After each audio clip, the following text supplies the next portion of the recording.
ආයුබෝවන්. ළමයි තාමත් අපි ඉන්නේ lesson 1 එකේ. මේ වෙනකොට අපි episode lesson 1 එකේ 1.2 යටතේ නිෂ්පාදන හැකියාව මායිම් වක්‍ර පිළිබඳ අධ්‍යයනය කරමින් ඉන්නේ. ඒ අනුව අපි දැන් සූදානම් වෙන්නේ 19 වෙනි episode එක සාකච්ඡා කරන්න. එතකොට 18 වෙනි episode එක වෙනකන් සාකච්ඡා කරලා දැන් 19 වෙනි episode එකේදී සාකච්ඡා කරන්නේ ආවස්තික පෙරවැය කියන සංකල්පය නිෂ්පාදන හැකියාව මායිම් වක්‍ර ඔස්සේ විග්‍රහ කරන ආකාරය. මේ පළමුවෙන්ම මම ඔබට කියනවා මේ වීඩියෝ එක බලන්න කලින් ඔබ සියලු දෙනා මුලින්ම ඇප් එකට එන්න.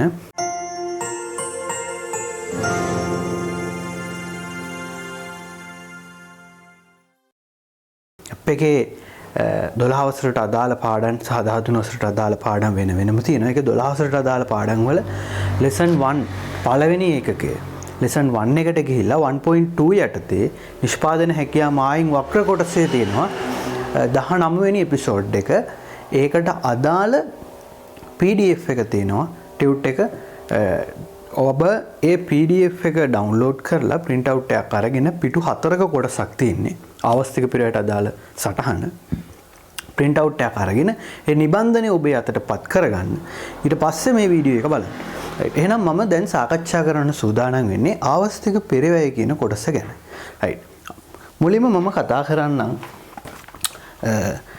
අපි ආවස්තික පෙරවැය දැනටමත් දන්නවා.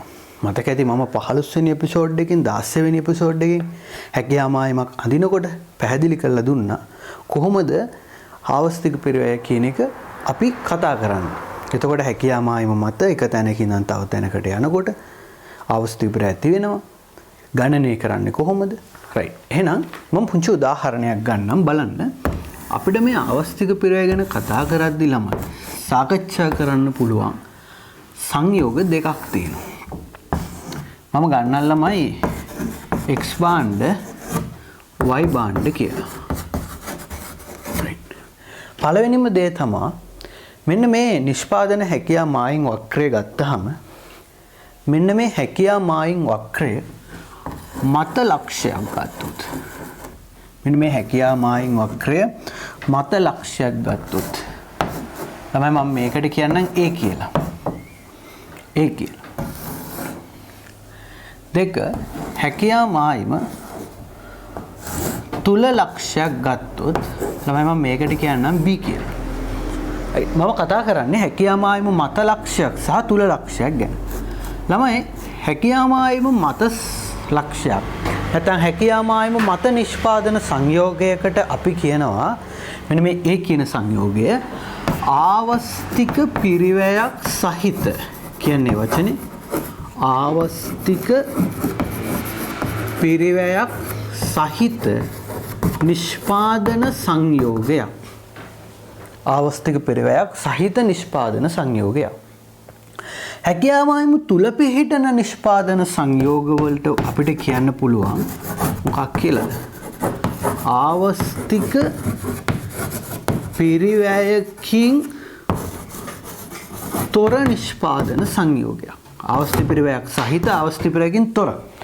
දැන් මම කතා කරන්න යන්නේ මේ කොටසේදී ළමයි මෙන්න මේ සංයෝග දෙක ගැන. right. එහෙනම් මම මුලින්ම වෙනමම ගන්නම් A කියන කොටස. A කියන්නේ මොකටද? ආවස්තික පිරිවැයක් සහිත නිෂ්පාදන සංයෝගයක්. අපි දන්නවා ළමයි ඕනිම හැකියාව මායිමක භාණ්ඩ වර්ග දෙකයි තියෙන්නේ. අපි හැකියාව මායිම මත මෙන්න මෙතන කියලා හිතන්න. එක ලක්ෂයක ඉඳන් තව ලක්ෂයකට ගමන් කරොත් අනිවාර්යයෙන්ම එක භාණ්ඩයක නිෂ්පාදනයේ ඉහළ නංවන්නේදී අනික් භාණ්ඩය කැප කරන්න වෙනවා. ඒක තමයි සාමාන්‍යයෙන් වෙන දේ. ඒතර ආවස්තික පෙරවැය කියලා කතා කරන්නේ හැකියාව මායිම් මත එක තැනක ඉඳන් තව තැනකට ගමන් කරද්දී එකක නිෂ්පාදනයේ ඉහළ නංවන්න කැප කරන අනික් භාණ්ඩ ප්‍රමාණය. එතකොට ඒ නැමැති නිෂ්පාදන සංයෝගයේ දිහා බලමු. right.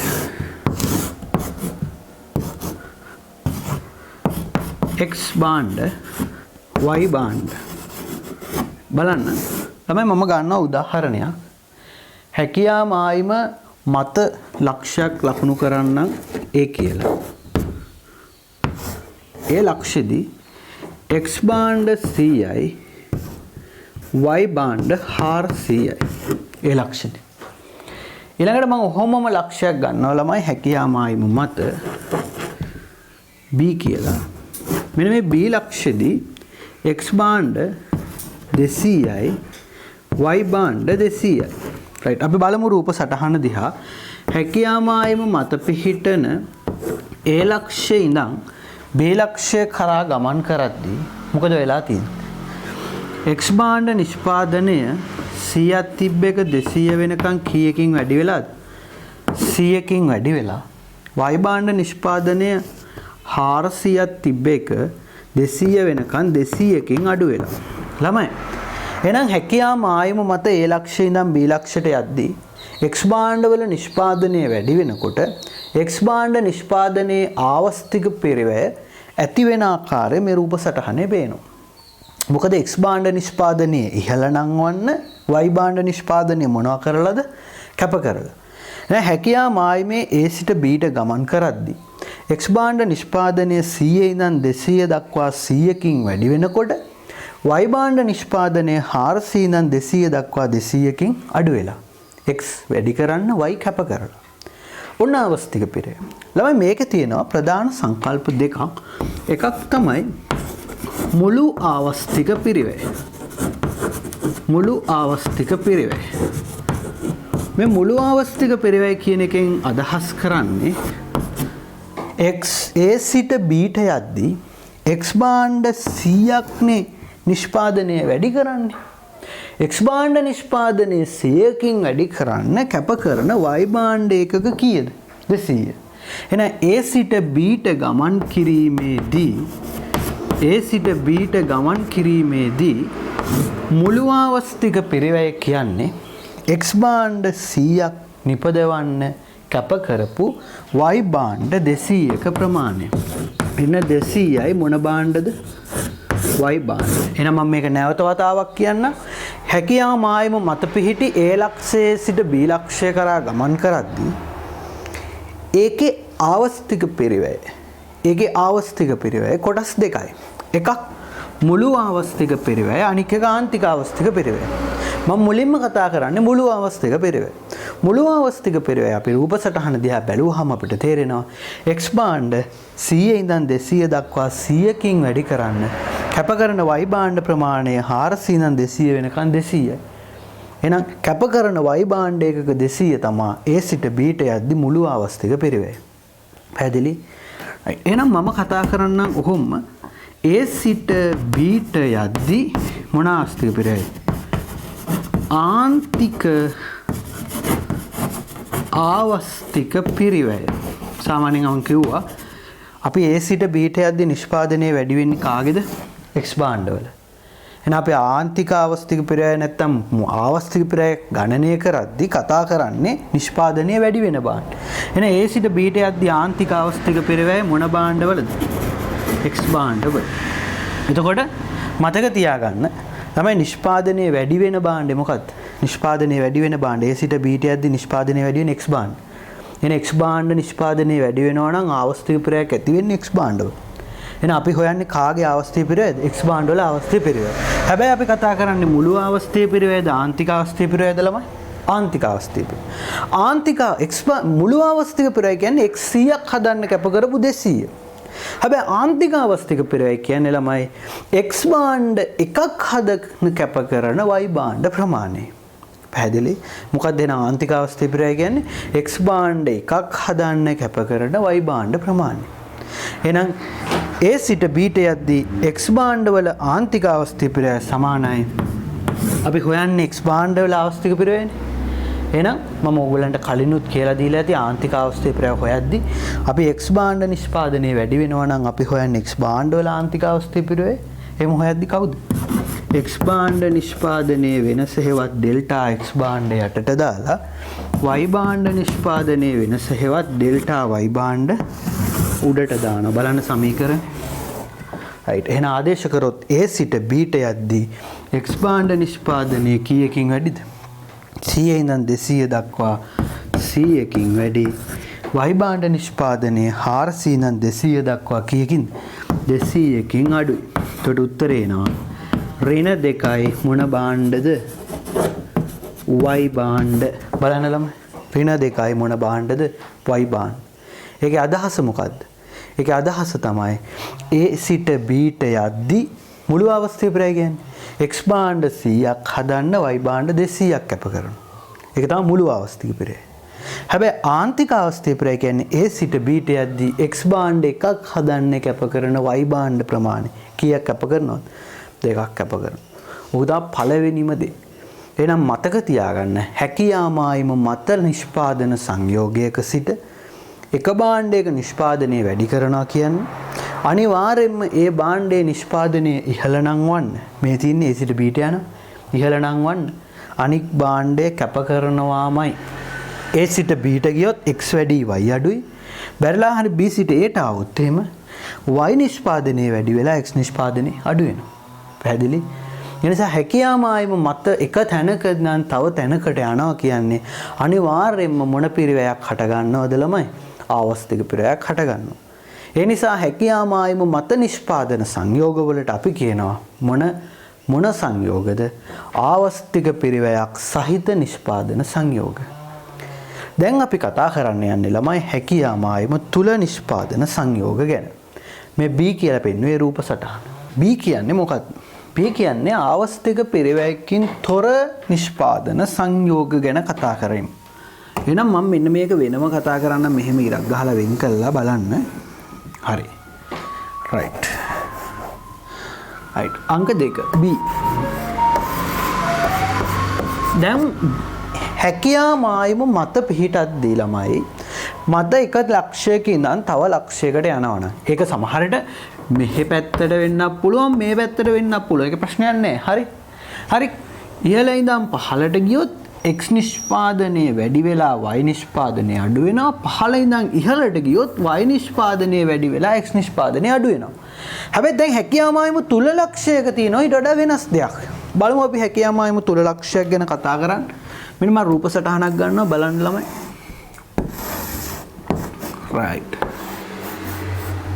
මෙන්න හැකියාමායිම x භාණ්ඩය යටට දාන්නම් y භාණ්ඩ උඩට දාන්නම් මම හැකියාමායිම තුල ලක්ෂයක් ලකුණු කරනවා ළමයි. මේකට මම a කියලා කියන්නම්. a ලක්ෂයේදී x භාණ්ඩ 100යි y භාණ්ඩ 100යි. x භාණ්ඩ 100යි y භාණ්ඩ 100යි. තුල a ලක්ෂය ඉඳන් ගමන් කරනවා ළමයි b කියන ලක්ෂය කරා.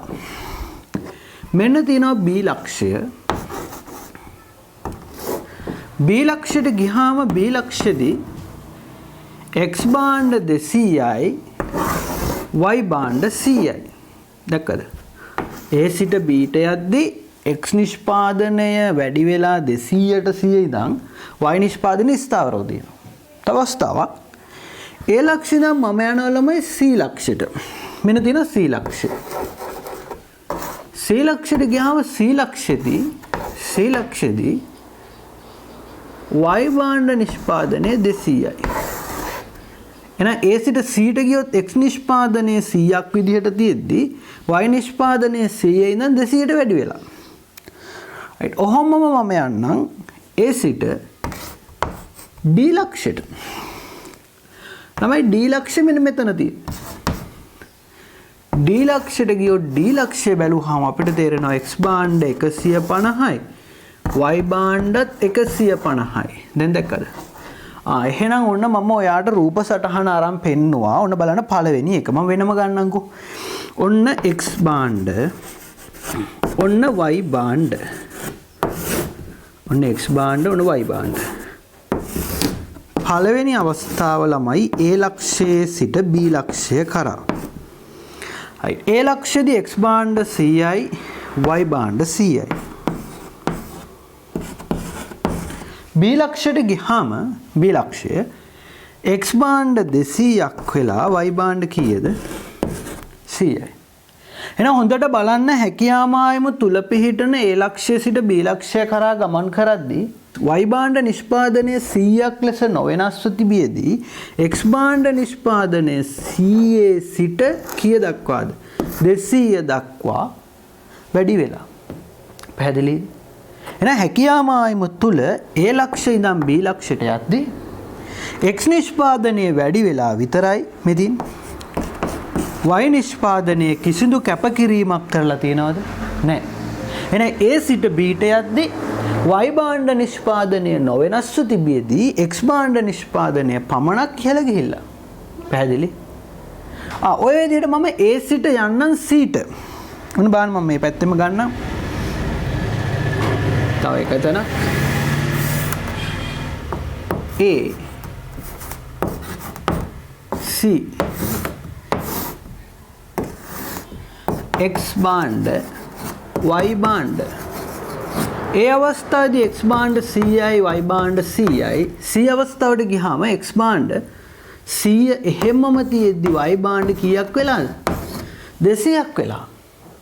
එහෙනම් A සිට C ට යනකොට x භාණ්ඩ නිෂ්පාදනය 100ක් ලෙස නොවෙනස්ව තියෙද්දි y භාණ්ඩ නිෂ්පාදනය 100 ඉඳන් 200 දක්වා කීයකින් වැඩි වෙලාද 100කින් වැඩි වෙලා මේ තියෙන්නේ. මෙයා නොවෙනස් මෙයා වැඩි වෙලා 100කින්. එහෙනම් A සිට C ට යද්දී x භාණ්ඩ නිෂ්පාදනය නොවෙනස්ව තියෙද්දි y භාණ්ඩ නිෂ්පාදනය පමණක් වැඩි වෙලා. පැහැදිලි? අන්තිම අවස්ථාව මම ගන්නම් ළමයි. කොහේ ඉඳන් කොහෙටද? x භාණ්ඩ y භාණ්ඩ A ලක්ෂ ඉඳන් D ලක්ෂයට. A ලක්ෂදී x භාණ්ඩ 100යි y භාණ්ඩ 100යි. D ලක්ෂයට ගියාම x භාණ්ඩ 150යි y භාණ්ඩ 150යි. මොකද මේ බලන්න. A සිට D ට යද්දී x නිෂ්පාදනය 100 ඉඳන් 150ට වැඩි වෙලා y නිෂ්පාදනය 100 ඉඳන් 150ට වැඩි වෙලා. A සිට D දක්වා යද්දී භාණ්ඩ දෙකේම නිෂ්පාදනය මොනවා වෙලාද වැඩි වෙලා.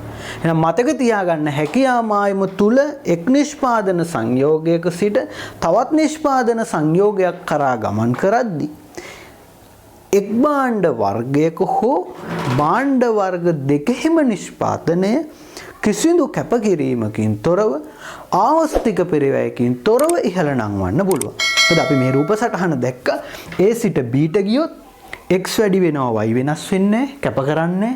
A සිට C ට ගියොත් y වැඩි වෙනවා x කැප කරන්නේ. A සිට D ට ගියොත් y සහ x කියන දෙකම වැඩි වෙනවා කිසිදු කැපකිරීමකින් තොරව. පැහැදිලි? එහෙනම් මතක තියාගන්න මේ ආවස්තික පෙරය ගැන කතා කරද්දී හැකියාව මායිම මත නිෂ්පාදන සංයෝග මොනවා කියනවද අපි? ආවස්තික පෙරයක් සහිත නිෂ්පාදන සංයෝග විදිහට හැකියාව මායිම තුල නිෂ්පාදන සංයෝග ආවස්තික පෙරයකින් තොර නිෂ්පාදන සංයෝග විදිහටත් හඳුන්වනවා. එතකොට ඔයාලට තව මතකයක් තියෙනවා නම් මම ඒක අලුත් කරලා දෙන්නම්. අපි ආවස්තික පෙරය නිර්වචනය කරා කියන්න ළමයි වැඩෙන ආවස්තික පෙරය නිර්වචනය මොකක්ද? ඔන්න වචනේ. නිෂ්පාදන හැකියාව මායින් වක්‍රය මත එක් භාණ්ඩයක නිෂ්පාදනය සමාන ප්‍රමාණයකින් වැඩි කිරීමට අනෙක් භාණ්ඩය කැප කරන ප්‍රමාණය ක්‍රමයෙන් ඉහළ යාම. එතන තිබ්බ වාක්‍යයක් මොකද්ද? නිෂ්පාදන හැකියාව මායින් වක්‍රය මත. මතක තියාගන්න ඔයා විභාගෙදී වැඩෙන අවස්තික පරිවැය නිර්වචනය කරද්දී නිෂ්පාදන හැකියාව මායින් වක්‍රය මත කියන වචනය නැතිනම් එහෙම නැත්නම් හැකියාව මායිම මත ඉන්න බව පිළිබිඹු වෙන වාක්‍යයක් ඒ නිර්වචනය ඇතුලේ නැතිනම් ඔයාලට ලකුණු දෙන්නේ නැහැ. මොකද ඔයා දැන් දන්නවා ආවස්තික පරිවැයක් ඇති වෙන්න නම් අනිවාර්යෙන් කොහේ ඉන්න ඕනිද? මත ඉන්න ඕනේ. නිකම්ම අර ඉස්සරහ කෑල්ල නැතුව කිව්වොත් එක් භාණ්ඩයක නිෂ්පාදනය සමාන ප්‍රමාණයකින් වැඩි කිරීමට අනෙක් භාණ්ඩයේ කැප කරන ප්‍රමාණය ක්‍රමයෙන් ඉහළ යාම වැඩෙන අවස්තික පරිවැය කියලා ඔබේ පිළිතුර වැරදි. මොකද ඒකට අනිවාර්යෙන් එන්න ඕනි ඉස්සරහෙන් හැකියාව මායිම මත ඉන්නේද්දි කියන වචනේ. පැහැදිලි? right එහෙනම් අපි නෝට් එකට එමු සාකච්ඡා කරන්න බලන්න. right බලමු. right ආවස්තික පරිවැය. right එපිසෝඩ් 19ට අදාළ නෝට් එක. මේ අපි දැනටමත් දන්නා සංකල්පයකි. අවශ්‍ය වන්නේ නිෂ්පාදන හැකියා මායිම භාවිතා කරමින් සරලව ආවස්තික පිරිවැය හඳුන්වන්නේ කෙසේදයි යන්න අවබෝධ කර ගැනීමයි.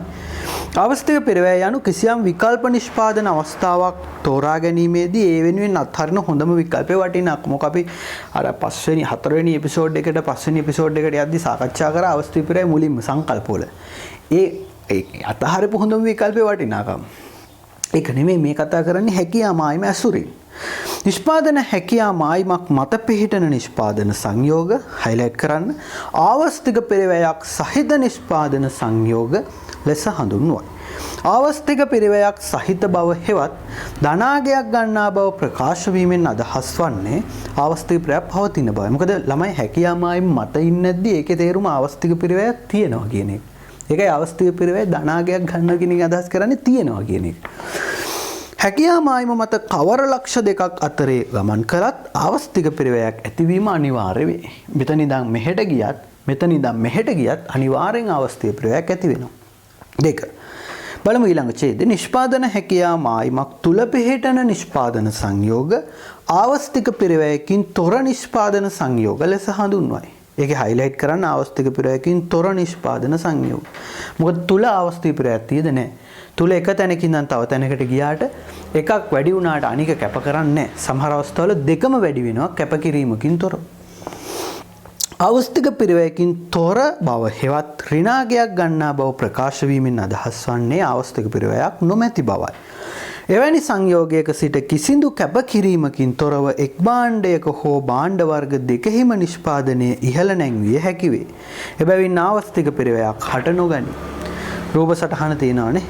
තමයි මෙන්න මෙතන නෝට් එකේ ඉඩ තියලා තියෙන තැන මුලින්ම ඔයා රතු පෑනෙන් මාතෘකාවක් දාන්න ඒ කියලා ලියලා මාතෘකාව ඊතලයක් දාලා මාතෘකාව දිගට ලියන්න ආවස්තික පිරිවැයක් සහිත නිෂ්පාදන සංයෝග.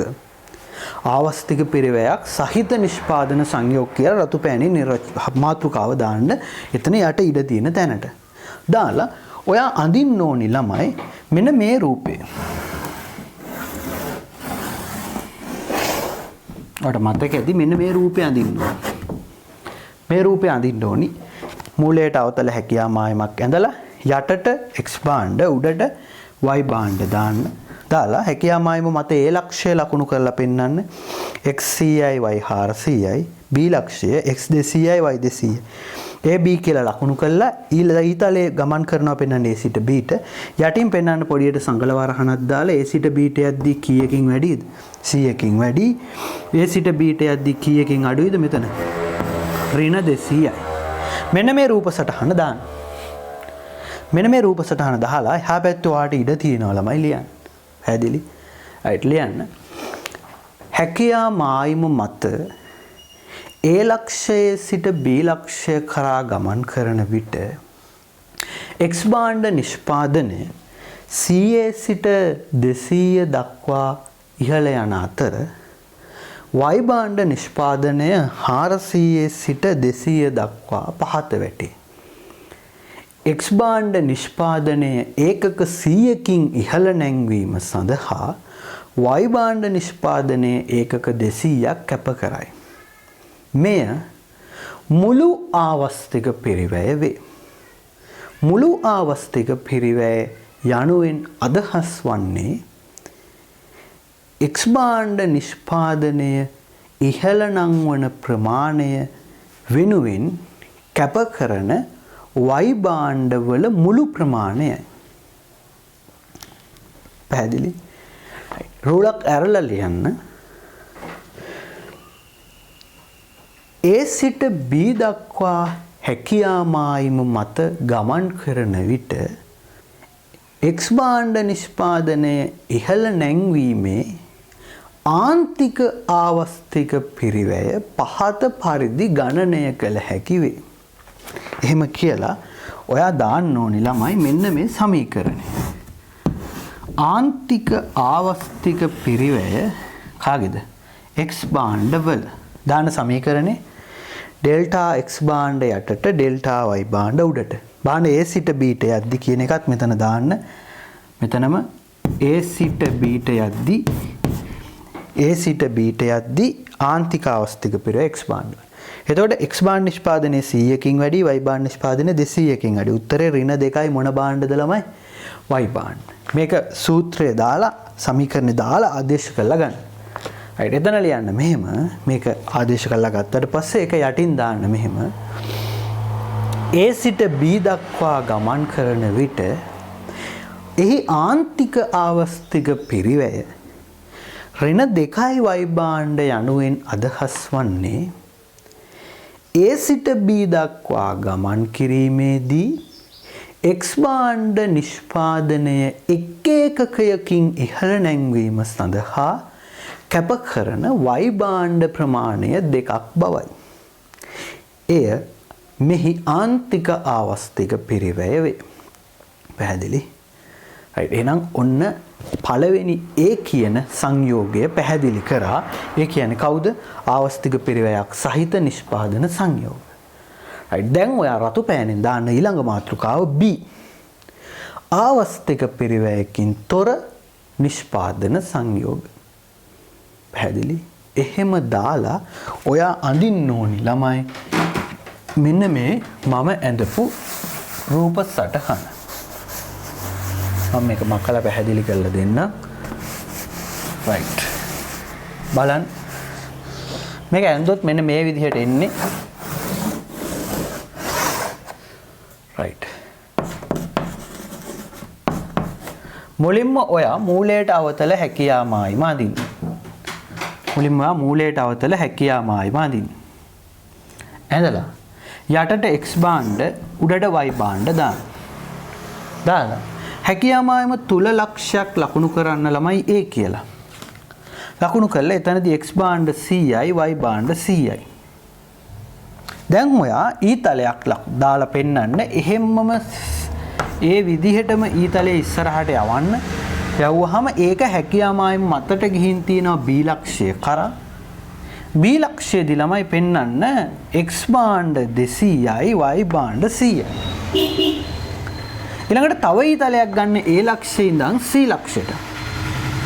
එතෙන්ට ගියාම ළමයි C ලක්ෂෙදී x භාණ්ඩ 100යි y භාණ්ඩ 200යි. ඊට තව ඊතලයක් කොහොමම ගන්න ළමයි D ලක්ෂයට. එතෙන්ට ගියාම D ලක්ෂයට ගියාම ළමයි එතන x භාණ්ඩ 150යි y භාණ්ඩ 150යි. මෙන්න මේ රූප සටහන ඇඳලා දාගන්න උත්තන්ට මුලින්ම. right. දාලා ඉවර වෙලා මේ සටහන එතන ලියමු. right. ඉහත රූප සටහනට අනුව හැකියා මායිම තුල පිහිටි A ලක්ෂයේ සිට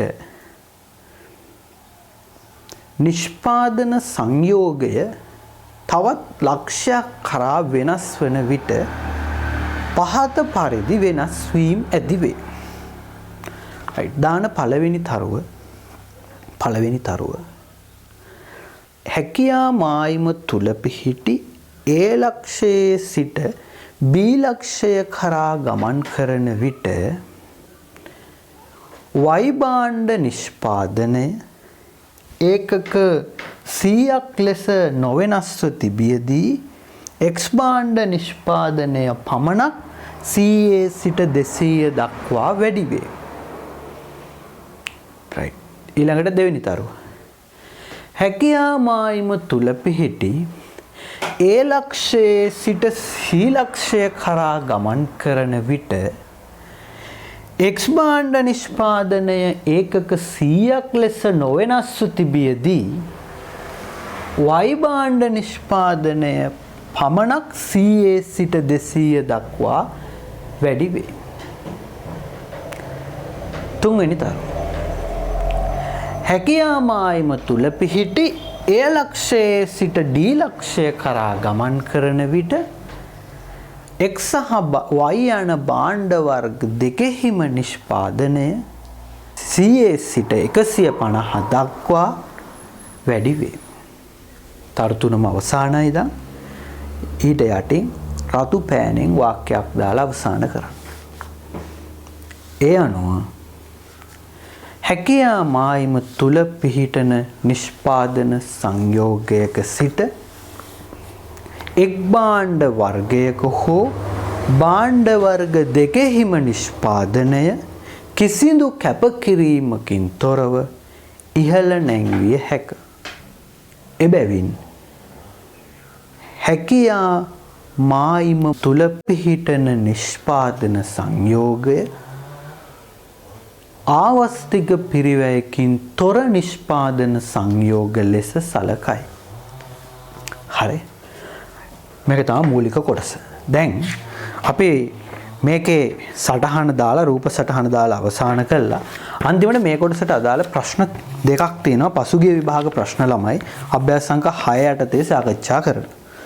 මේ කොටස සම්පූර්ණ අවසන් කරගන්න ආවස්තික පිරිවැයක් සහිත සංයෝග A ගේ රූප සටහන දාලා පැහැදිලි කිරීම දැම්. B ට අදාළ රූප සටහන දාලා පැහැදිලි කිරීම දැම්. දැන් එහෙනම් බලමු 6 වෙනි ප්‍රශ්නේ අභ්‍යාස සංඛ්‍යා 1 ප්‍රශ්න සාකච්ඡා කරමු. 1. නිෂ්පාදන හැකියා මායින් වක්‍රය පෙන්눔 කරන රූප සටහනක ආවස්තික පිරිවැය නිරූපණය කරනුයේ. ආවස්තික පිරිවැය නිරූපණය කරනුයේ. ළමයි මතක තියාගන්න ළමයි ආවස්තික පිරිවැය කියලා කියන්නේ හොඳට බලන්න. ආවස්තික පිරිවැය කියලා කියන්නේ මෙන්න මෙතන ගත්තොත් A සිට B ට යද්දී A සිට B ට යද්දී ආවස්තික පිරිවැය x 100ක් හදන්න කැප කරනවා y කීයක්ද 200ක්. පැහැදිලි? එතකොට ඔන්න ඔය කියන ආවස්තික පිරිවැය කියන්නේ මෙන්න මේ A ලක්ෂයේ ඉඳන් B ලක්ෂයට යනකොට මෙන්න මේ හැකියා මායිමේ මෙන්න මේ කොටස. මේක මම පාට කරන්නේ මෙන්න මේ කොටස. මේකට අපි කියන්නේ මොකක් කියලාද ළමයි? බෑවුම කියලා. එහෙනම් මතක තියාගන්න හැකියා මායිමක බෑවුම මගින් පෙන්වන්නේ එම හැකියා මායිමේ මොන පිරිවැයද? ආවස්තික පිරිවැය. පැහැදිලි? බෑවුමෙන් පෙන්වන්නේ සාමාන්‍යයෙන් ආන්තික ආවස්තික පිරිවැය. දැන් මෙන්න මේ කොටසේ බෑවුම ඍණ 2යි. මේ කොටසේ බෑවුම තමයි A සිට B ට යද්දී මොන ආවස්තික පිරිවැයද? ආන්තික ආවස්තික පිරිවැය. එහෙනම් අපි බලමු. නිෂ්පාදන හැකියා මායින් වක්‍රයේ බෑවුමෙනි. ඒක තමයි උත්තරේ. හැකියා මායින් වක්‍රයේ ඇතුළත ලක්ෂයකිනි වැරදි. මූලය හරහා අදින සරල රේඛාවකිනි වැරදි. සිරස් අක්ෂය මත ලක්ෂයකිනි වැරදි. තිරස් අක්ෂය මත ලක්ෂයකිනි වැරදි. උත්තරේ අංක 1. 2. ඵලදායී සම්පත්වල හිඟකමක් ඇති බැවින් කිසියම් භාණ්ඩයක් වැඩියෙන් නිපදවා ගැනීමට තවත් භාණ්ඩ නිෂ්පාදනයේ කිසියම් ප්‍රමාණයකින් කැප කළ යුතුය. මෙම ලක්ෂණය අන්තර්ගත සංකල්පය වන්නේ. ඒ කියන්නේ එකක් වැඩිපුර නිපදවන්න අනික කැප කරන්න ඕනේ. මේ මොකද්ද? ආවස්තික පිරිවැය. උත්තරේ තියෙන්නේ 5. 2019 ඕල්ඩ්. හරි. එහෙනම් ආවස්තික පිරිවැය හැකියා මායිමෙන් පැහැදිලි කරන කොටස අවසానයි. right. අපි ඊළඟ කොටසෙන් හම්බ වෙමු.